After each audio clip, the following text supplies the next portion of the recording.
Assalamualaikum warahmatullahi wabarakatuh. Oduu ajaa'ibsiisaadhaa fi oduu baay'ee nama rifachiisu baay'ee of hirkaa qabna. Kabajamtootaaf jaallatamtoota hordoftoota kiyya warri maatii kiyyan ta'e hundi keessan sabiskiraayib gochuudhaan laayik gochuudhaan maatiinaaf ta'a. Warri maatii kiyya taatan immoo waliif sheer godhaa. Egaa kabajamtootaaf jaallatamtoota ilmaan Oromoodhaa akkuma mata dureetti isinii barreesse salphinaan ma jirru kana jabaadhuuti ofirraa buqqisuudhaaf tokkummaadhaan ka'ii jechuu kiyya. Salphannee jirra. Salphinni nuti salphina bara 1991 sana ammas deebinee salphannee jirra jechuudha. Waan ajaa'ibaati kan Oromoo kun. Yaa ummata Oromoo kiyyaa tokkummaa kan kee jabeeffadhuuti hidhamtoota mana hidhaa keessatti lubbuu isaanii dhabuudhaaf waan ajaa'ibaatu deemsifamaa jira jechuudha. Waan bara 1991 ta'etu ammas deebi'ee ta'aa jira jechuudha. Oromoon ammas bilisoomni irra jennee dheengadda lafa dhiisaa turre. Wanti amma deemaa jiru Oromoodhaaf waan gaariin dhagahamaan jiru jechuudha. Oromoodhaaf wanti gaariin dhagahamaan jiru. Ammas wanti shirrii faranjoonni yookiin warri adiin xaxaa jiranuu waanuma bara 1991 abaa'oo irratti hojjetamee akka abaa'oon waraana isaa mooraatti deebisee ka'ee ganamu kan godhe gargaarsa warra adiitiin akkuma ta'e arras wanti godhamaa jiru. Warri adiin dhageettiin jarri godhanii miidiyaa hundarratti afarsaa jiranuu sagalee Oromootu hin taane sagalee warra TPLFidha jechuudha. Aangoon dabarfamee kennamuudhaaf jedhamaa jirus aangoon wanti Oromoon har'a qabsaa jiruuf tokkummaa dhabuun Oromoodhaa kun akkanatti bakkeetti nu hambise jechuudha. Nama jala fiigne tokkummaadhaan wal jala fiiguu dhiiftanii hayyoonni Oromoodhaan nu salphiftanii warra mana hidhaa keessaallee nyaachisuuf deemtu jechuudha. Warra mana hidhaa keessaa nyaachisuudhaaf deemtu jechuudha. Warri mana hidhaa keessaa baay'ee sodaa guddaa keessa akka jiranuu fi erga torbii tokkootii waraanni naannoo sanatti marsee ijoolleen Oromoo naannoo sana mana maakalaawii yookiin qaalletti eeganu hariin kaafamanii dhalootaan Amaara kan ta'an achitti illee marsiifamanii jiru waan dhufu waan beekanuuf. Jarri tokko Amaaraanii fi Tigraay ammas araaramuudhaaf caafiirra gahanii jiru. Oromoo qofatu firan qabu. Jarri siyaasa keessatti wanti ta'uun beekamu hin araaramanu jechuun hin danda'amu. Araaramuudhaaf deemu. Ati hoo eenyuun firree kan kee kan itti amma erga yoomiitii oppiidiyoodhaan araaramtamoo si'isa faffaca'ee oppiidiyoodhaaf abaa'oo maaloo jedhee bakka bakkatti wal hireetu immoo ammas tokko ta'amoo rakkoon Oromoodhaa maali kan jedhu salphina kana keessaa bahuuf maal gochuudha qabna. Amma jaarsummaa jedhamu kanaan Amaaraanii fi yookiin Tigraay walitti araaramuudhaaf deemu ni araaramaa jiru. Warri adiin jara lammanirraa Oromoo siyaasaan warri adiin yoo du'an aangoo itti kennuu hin sodaatu. Waan amantii muslimaatiin akkana godhame jedhamee warri adiin hubannoon jara akkasitti Oromoo fudhatanii jiranuuf warri adiin kun Oromoo baay'ee sodaatu aangoon li dabarsanii itti kennuun barbaadan. Wanti amma deemaa jiru kun ammas gaafa jarri araaramanii walii galteerra gahanii oppiidiyoon aangoo sitti fuftee TPLF waan barbaaddu gaafattee deebi'eefi jedhe ammas Oromoon bosonumatti deebi'ee ammas lolaa ajjeefamaa jiraachuudha jechuudha. Aangoosii ammas hin dheereffate TPLF walii galtee araaramte oppiidiyoon yookiin biltsiginnaan jedhan. Ati hoo warra mana hidhaa keessaa otuu achitti murtii tokko ittiin kennee waggaa tokkoof ji'a jaha deeme mana hidhaa Afrikaa keessaa hin beektani.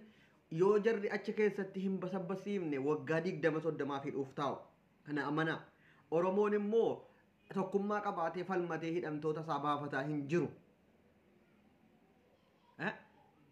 Amma achi keessatti Jawaariin sammuu kana baadhatee achi keessatti du'uunsaa Oromoodhaaf waan gaariidha moo tokkummaadhaan falmattee Jawaariif sagalee taatee baafachuutu iyyuu sirraa eegama. Jawaariin murtiin tokkotu ittiin kennamin Baqqalaa Garbaa hidhamtoonni siyaasaa Oromoo wanti jedhame namni kumni tokko maali boo? Nama kuma dhibbatti lakkaa'amu mana hidhaa keessee maal eeguu jirtaadhaam? Bar hidhannoodhaan iyyuu dhufnee lollee keessaa baasna kan jedhamaaru soba. Soba waa tokko wanti qobaasa abaa'oon yookiin intinii gochuu danda'u hin jiru. Gargaarsa TPLF wajjiniin lolaa jiranuun Walloo keessatti waan ta'aa jiru dhagaa jirra. TPLF ijoollee Oromoodhaan warra abaa'oodha yookiin maaloodha jedhaman kana fuulduratti oofuudhaan akkanatti waraanatti oofanii ofii jaraati akkuma gaafa ijoolleen Oromoo waraanni Abiyyi deemu faannoon ofii dudubba goree ijoollee Oromootiif ijoollee Sidaamaa fuulduratti oofee ficcisiisaa ture akkasitti jiru jedhama. Asumamma keenya kun abaarsa qabnamu maali kan jedhutu sammuu na nyaata. Anamma kan na yaadasaa jiru oduma lola kana injifatee otuma injifatanii warri TPLF fi ABO'n wajjiniin ta'uun injifatanii wanta kana jara jawaariif baay'ee na sodaachisa manidhaa keessatti. Wanti namni baduuf ka'e bishaan darbuuf ka'e nama galaafata akkuma jedhamu. Warra kana dhabamsiiseetiyyuu sababa inaaffaa jaraatiifiyyuu kun hariin ta'e kan jedhuun sababa keessaniin Hacaaluun ajjeefamee waa tokko furmaata aangoo dheereffachuu hin dandeenya kan jedhuun dhabamsiifamuu akka jara nadhii gammadaa akka baarootumsaatti dhabamsiifamuu danda'u jechuudha. Ati hoo eeggataa jirta ija kan kee yeroo kanatti yeroo dhumaa kanatti hidhamtoota siyaasaarra godhadhu yaa Oromoo. Booda teessee hin boo'in seenaadhaan akka nadhii gammadaatiif amma yoona eessa jirta nadhii gammadaa ittee boossu. Eessa si geessan Jawaar Mohaammed eessa si geessan Baqqalee Kiyya jettee yoo boosse deeffachuun dandeessu amma falmadhuuti hidhamtoota kana mana hidhaatii baafadhu. Karaa nagaatiinis ta'u lolaanis ta'u sana booda falmiitti ka'e. Mana hidhaa keessee qabsoon ati gaggeessitu tokko hin jiru namni si hoogganu hin jiru. Hooggantoonni keenya faffaca'anii jiru. Namni tokkummaa qabu hin jiru warra miidiyaarraa soba. Namumti ati hayyuudha jettee jala deemtu tokko hin jiru miidiyaa kanarra. Kanaaf injifannoon keenya turte. Kanaaf warri TPLF warri sun maaliif injifatanii kana hunda lolanii dhufanii as gahan yoo jette beekaan jaraatiif siyaasa irratti kan wal dhabe faallaan tokko hin jiru. Tigree ta'anii qabsaa jiru. Nuti garuu Oromoo ta'anii qabsaa'uu dadhabne. Ameerikaarraa eessarraa of kennee artiistiin jaraa gurguddaan biyyatti galee qabsaa'eetiyyuu hangana lolanii daa'imni artiistiin jajjabaan shamarranii illee utuu nafin lolaa jira kan jedha. Amma hidhamtoonni jaraa hin hiikamaa fi wanti jarri gaafatan hin gadhiin godhamaa fi ni araaramu. Ati hoo gaafas maali falli kan kee ammas bosonatti deebitanii lafaa kaanee Oromoon isaayyuu Abiyyi Oromoo bakka bakkatti diigee jira. Akka inni wayyaaneetti qabsoofnu Oromoon kutaa hundaan walitti ka'ee buqqisuu hin danda'u. Amma jarri kun araaramnaan sila diinni wal gargaaree diina buqqisaadhaaf qabsootu jira miti.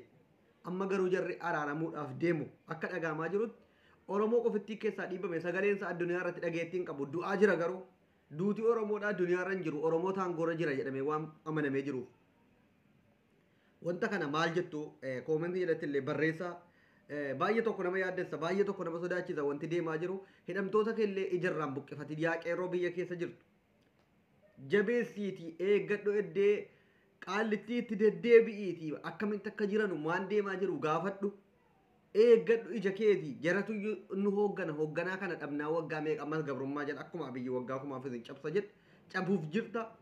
Kanuma isiniin jedha nagaan naaf turaa galatooma.